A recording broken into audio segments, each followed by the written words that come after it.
میں دلی گیا تھا نظام الدین اولیاء کے مزار پر، مجلس پڑھی میں نے تو میری نگاہ پڑی، سامنے نظام الدین اولیاء کا شعر لکھا تھا جس میں وہ فرماتے ہیں پس خردے سگان در دوست رزق من، ہاشا اگر نگاہ کنم سوئے اگنیا، یا علی اگر تیری گلی کے کتے کا بچا ہوا کھانا مجھے نصیب ہو جائے،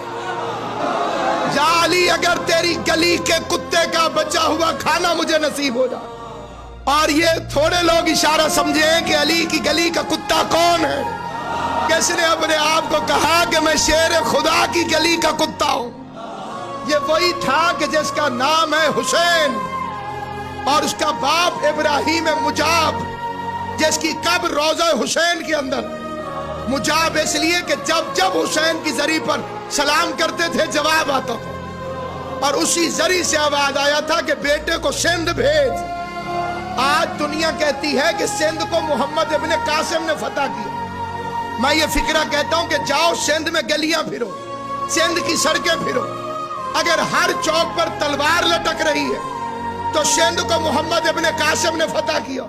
اور اگر ہر چوراہے پہ غازی کا علم ہے تو سندھ کو کلندر نے فتح کیا۔